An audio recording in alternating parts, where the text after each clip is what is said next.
The air inside Gravemount's training arena seemed to pause, thick with confusion and disbelief. The laughter that once echoed like shrapnel off the reinforced walls now hung limp in the silence, caught mid-breath by something they weren't prepared to witness. The tattoo beneath Ren Callahan's collarbone was no decorative ink. It was a ghost inked in black, sharp lines forming a fractured phoenix rising through barbed wire, its wings scorched, its eyes hollow.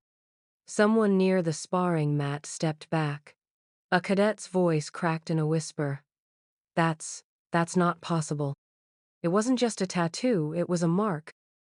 A brand known only in whispers among special forces and intelligence circles, the insignia of Ghost Regiment 9, the disavowed, deniable unit blamed for 3 overthrows and 5 disappearances that never made headlines. A place where legends went to disappear. The cadets looked at Ren differently now, though none dared meet her eyes. She didn't flinch, didn't speak. She simply folded her jacket neatly, set it beside the wall, and waited for her next opponent. The instructor running the session, Sergeant Marlowe, suddenly looked younger than he was. His voice wavered as he called the next name, trying to pretend nothing had changed, but everything had. The cadet facing Ren, a broad-shouldered recruit named Kennedy, known for lifting others off their feet with one hand, hesitated as he stepped onto the mat. He glanced once at the mark on her chest, then at her face. Ren's expression was neutral, unreadable, her stance relaxed, like violence had once been her first language, and she'd just remembered how to speak it. When the whistle blew, Kennedy rushed. He never got close. In 3 swift movements, Ren twisted his momentum into the mat, pinned him, disarmed the rubber blade in his hand, and held it to his throat. The match lasted 4 seconds. The class didn't clap. They couldn't. Their hands were numb, their jaws slack. Ren stepped back, helping Kennedy up without a word. A female cadet in the back, one of the loudest earlier, whispered to her neighbor, "Where the hell did she learn that?" Someone answered, "Ghost 9. But I thought they were disbanded." "No, they were buried," another corrected. "Ghosts don't get disbanded. They get erased." Major Thorne, one of the lead instructors and a man not easily rattled, stared through the observation window, unmoving. His mouth formed a single name without sound. Callahan. Down on the floor, Ren retrieved her jacket and slid it back on, her collar resting just low enough for the tattoo to remain visible. A silent, unflinching warning. The session ended early. Nobody mocked her after that. They didn't dare. But in the weeks that followed, they'd do something even more dangerous. They'd begin to dig. And when they did, they'd find more than just a cadet with a strange uniform.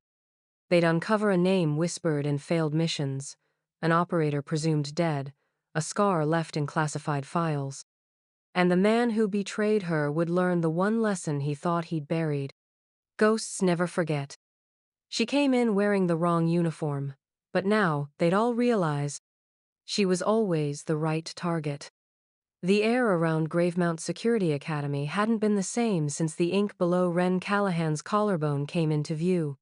That tattoo, a phoenix laced in barbed wire, wings torn, tail ablaze, wasn't art.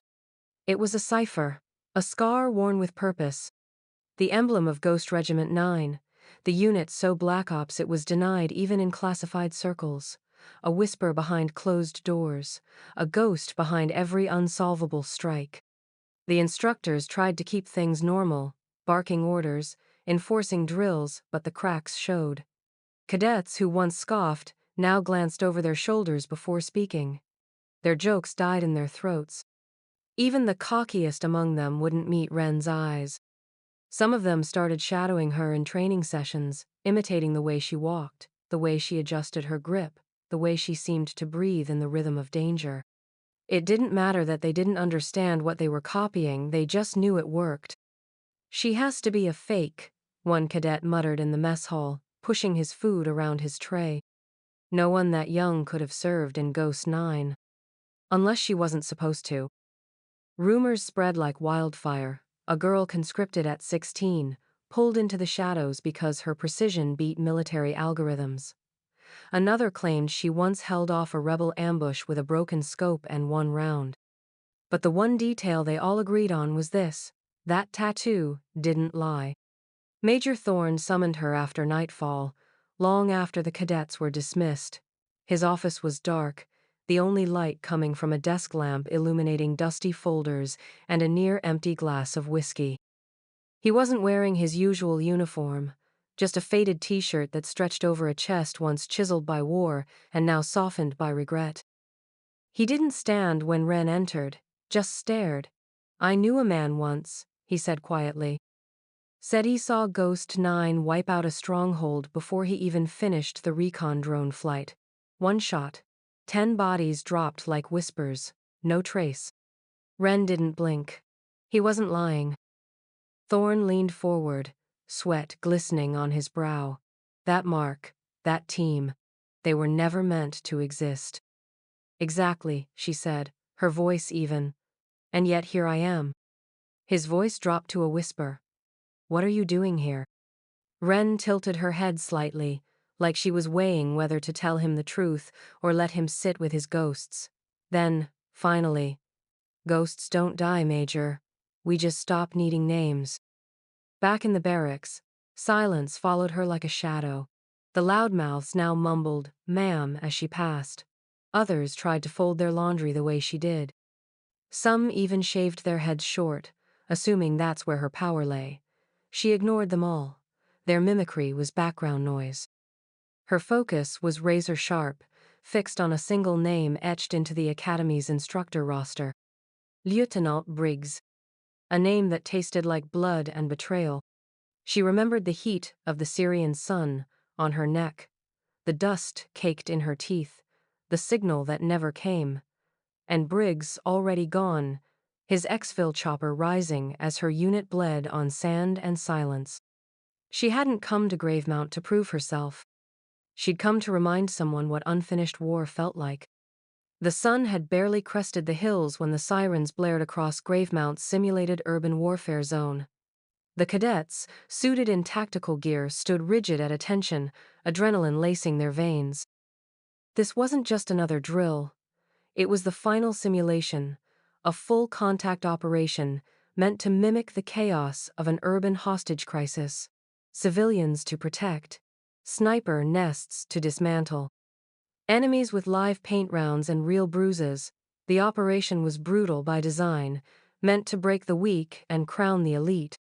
Wren Callahan was named team leader for Unit Echo.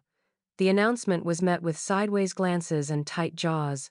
Whispers rose like steam off the concrete. Some cadets still resented her presence. Others feared it, but none dared voice their doubts anymore. Not after the tattoo, not after the simulation she'd aced without blinking. From the control tower, Lieutenant Briggs looked down on her with thinly veiled disdain. His voice crackled over the comms, smug and sharp. "I hope you're better at this than at staying alive." A few nervous chuckles drifted through the ranks, but Wren said nothing. Her eyes met his through the tower window, unblinking, cold. A storm behind glass. A memory surged up, sand in her mouth, gunfire in every direction, her unit crying out over the comms.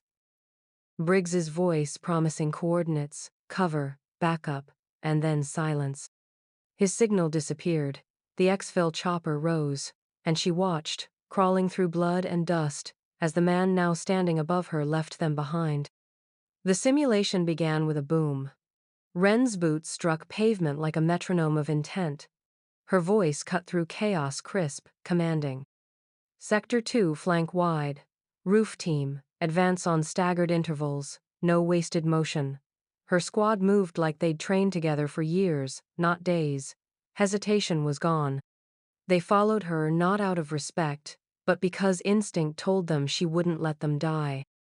She moved like smoke through shattered walls, her senses tuned towards frequency.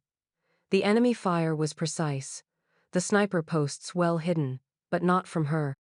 She scaled the eastern tower wall, the one Briggs had declared unscalable, during orientation, pulling herself up with raw muscle and memory.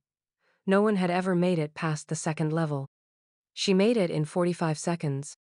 A sniper waited behind sandbags.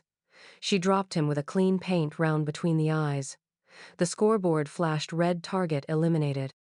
From the tower, Briggs leaned forward, his smirk fading as Wren's pattern became clear, one breach after another, all through routes he'd designed to be fail points. She dismantled his map, his logic, his legacy. And then she was there. Outside the control booth, paint splattered but calm. She opened the door with steady hands and stepped inside like she had every right to. Briggs turned, pale, silent.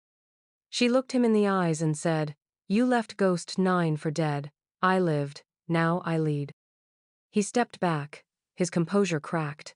Behind her, cadets who once doubted her froze, watching through the glass.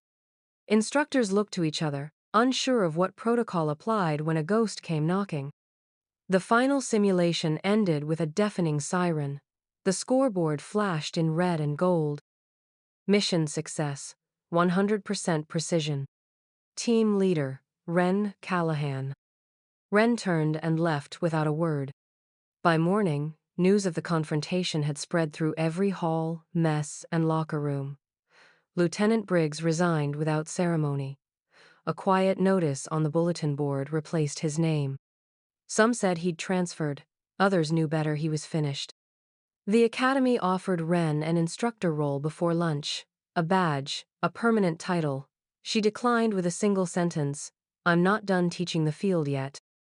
She packed her gear, slung her worn duffel over her shoulder, and walked out of Gravemount the same way she walked in, quiet, steady, unflinching. A new wave of recruits stood at the gate that morning. One dropped his bag just watching her pass. Another whispered, "Who was that?" No one answered. Only the ink below her collarbone spoke. That black phoenix fractured, burning, burned into every mind that saw her. Once a ghost, always a threat.